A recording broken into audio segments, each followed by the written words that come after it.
Hey, 4 moves for you guys over 40 that'll make you feel great. Let's go.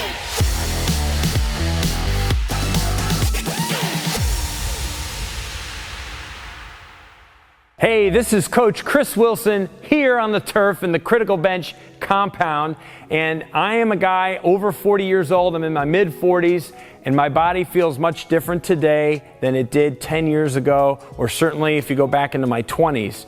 I'm still in pretty good shape. I still exercise every single week, and I test my body in all different ways and try to incorporate a lot of athletic movement into my weekly workouts. But what I've noticed is, probably because I sit more for a living, I sit on a computer doing a lot of my work, that I have lost a lot of mobility over the years. And when we start to move our hips less and our spine less, everything just starts to kind of go downhill fast.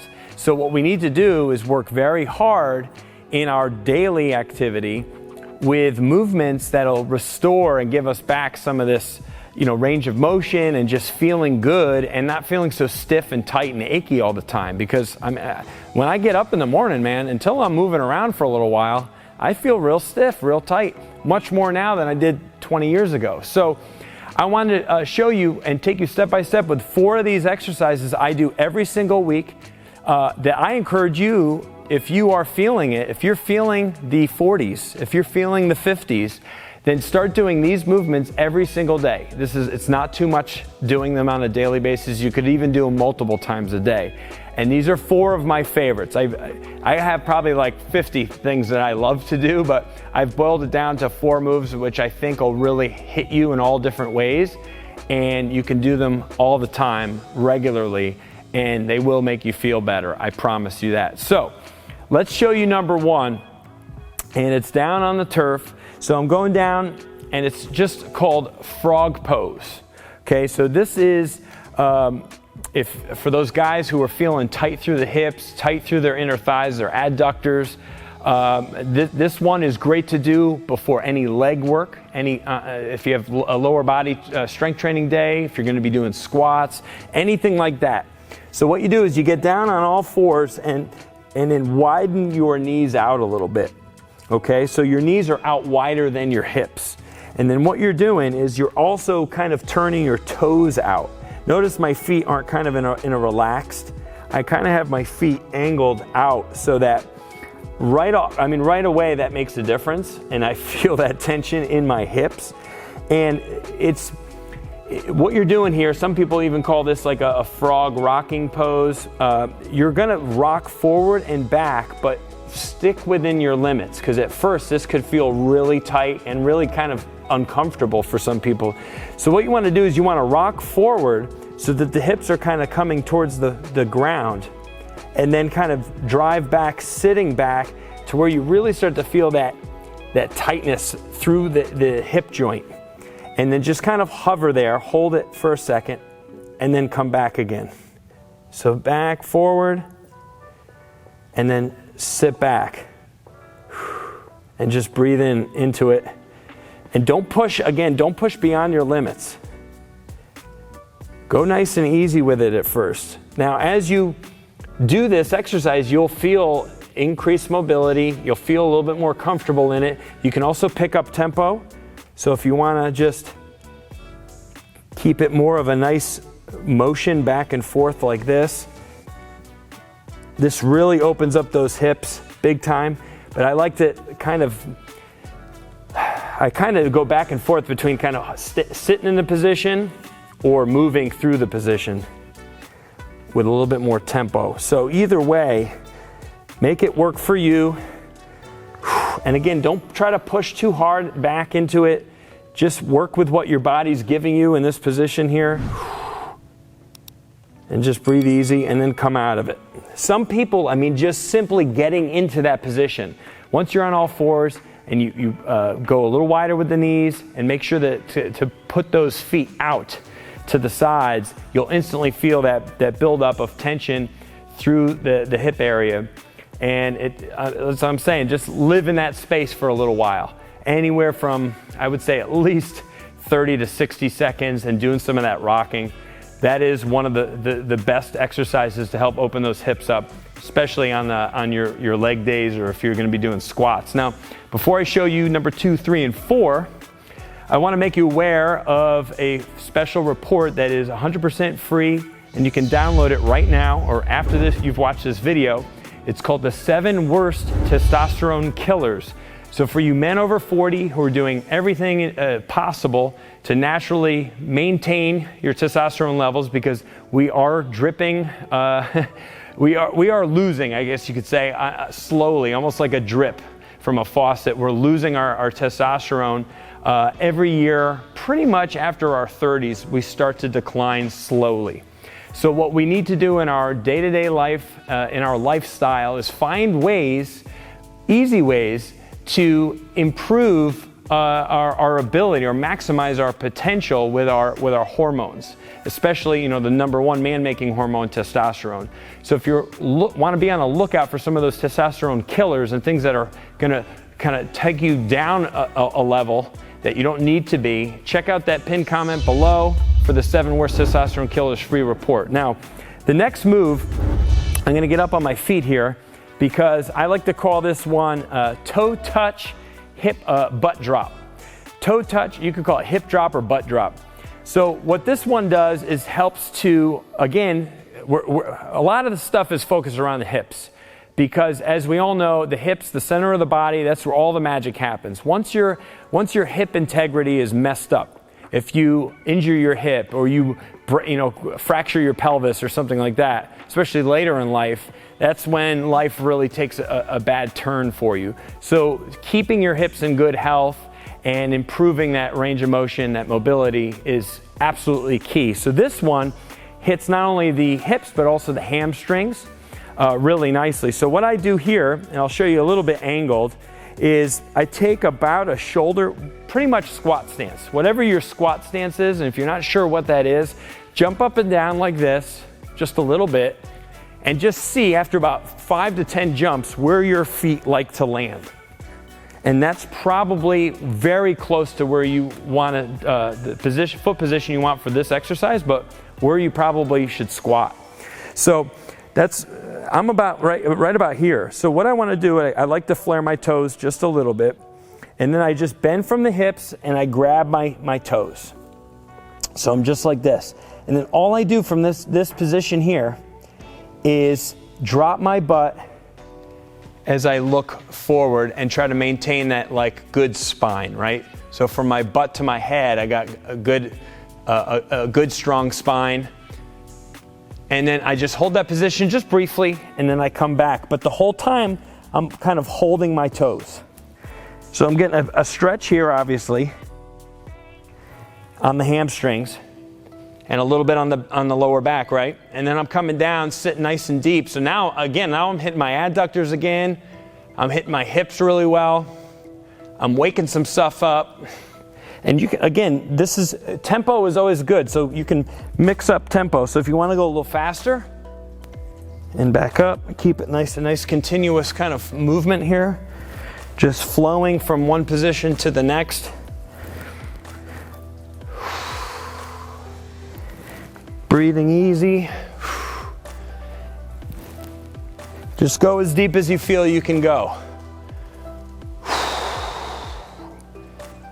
Okay? When you see young people holding that low position, right, they can effortlessly go down and kind of sit in that space. But as we get older, it gets a lot harder to be down there. And for some people, it's almost impossible. Some people, their knees hurt too much. Some people, they're just too tight through their back. I get it, but you gotta try to fight against it. You gotta fight Father Time, so to speak. So you need to work on this, and it should be a daily thing for all of you watching.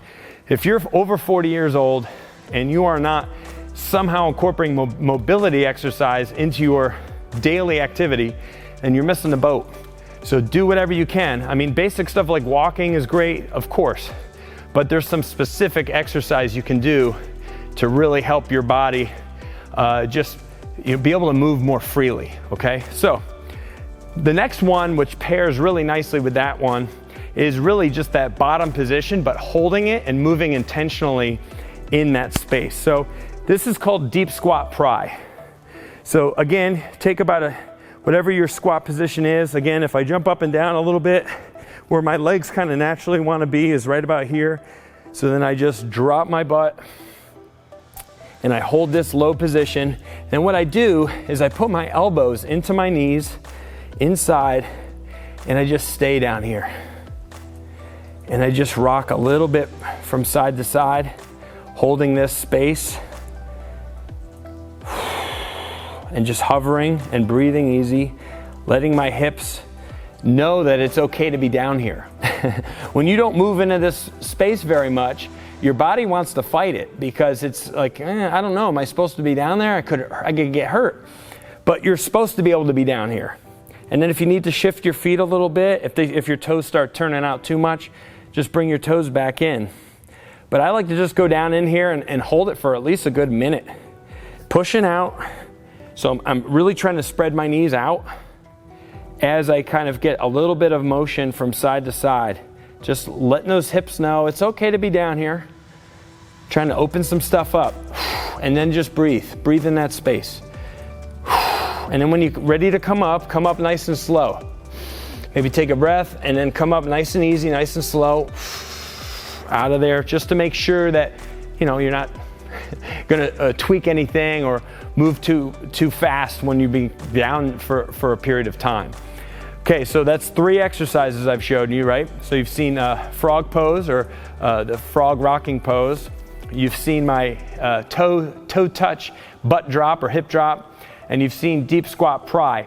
Now what I want to do is I want to restore a little bit of movement to your spine, because we lose a lot from all the sitting, repetitive sitting in our daily lives. No matter how active you are, we all sit too much. I'm as guilty as the next guy. So what I like to do, besides doing yoga once a week, which really helps, I do some of these simple mobility. There's a lot of really good spine rotation or spine twisting movements. This is one of my favorites, thread the needle. So again, we're down on the floor. We're just in a 4-point stance, traditional 4-point stance here, right? And I'm just doing 2 things. Let's go ahead and I'm gonna reach my right arm first. I'm gonna reach underneath my body as far as I can that way, so towards 9 o'clock. If this was a face of a clock, 12, 9, 3, right? So I'm gonna reach down towards 9, but then with my top arm, I'm gonna reach out at 12. So 2 things happening at once here. And then I'm just gonna hold this position just like this for as much time as I want. That could be 10 seconds, 20 seconds, 30 seconds. Just live here, breathe here. It's great for your shoulders, but it's so good for your thoracic spine. And then when you're ready to come out, bring your top arm back here and just kind of press out from that position, okay? So now I'm gonna go the other way with it. So again, it's really focused on that thoracic spine, that mid-back between the shoulder blades area, okay? So now what am I doing here? Again, I'm gonna reach my left arm towards 3 and my top arm towards 12. And I'm just breathing here. Just let your hips relax. Really reach with that top arm. You could even spider the fingers out a little bit like this, like we do in yoga, where you're really extending that top arm. Try to relax your neck. Don't hold tension in your neck on this one, just breathe through it. Hold, and then when you're ready to come out, bring this arm down and just press out of it. Okay, so that's threading the needle. Now, you can do thread the needle with motion, and I'll show you what that looks like too. So both are great, and you could do both. So thread the needle with motion would just basically be with like this.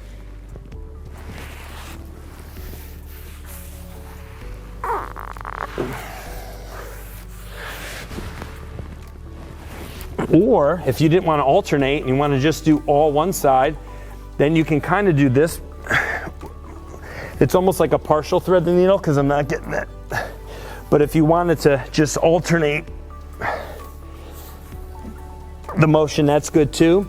And you can also do the overhead reach with it too. So you can do this and then come up like this and do external rotation of the shoulder. And then back down.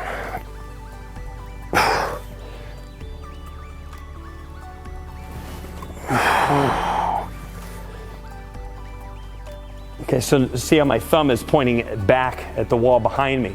So there's a lot of different ways to do thread the needle, but I'm trying to make this kind of a nice relaxing 4 movements here where there's not a lot of effort, I would say, put into this. It's more of like kind of get into the position, just breathe through it, and just, breathing is so important too, right? So just having this intentional breathing in and out, nice and slow, relaxing into those positions, letting your body know it's okay to be there. And look, if I started to just break a sweat and I'm stretching. So these are mobility movements that will really help your spine and help your hips, wake some stuff up and make you feel better. And now after you do, that could be your warm up before your whatever your workout is. I've broken a sweat, I've heated up my core temperature, my joints have moved a little bit, I've got the hips, I got the spine going. What more can you ask for in 5, 6, 7 minutes of doing those 4 exercises? You're ready to go. So fantastic stuff. So I hope you give those a try, I hope you like them. Please let me know by leaving some comments or questions below in this video. I'd love to hear back from you. Be sure to give me a big fat thumbs up and subscribe to the Criticalbench YouTube channel. And don't forget the 7 worst testosterone killers free report. You can download it right now. Go check that out in the pinned comment below. I thank you, and we'll see you real soon.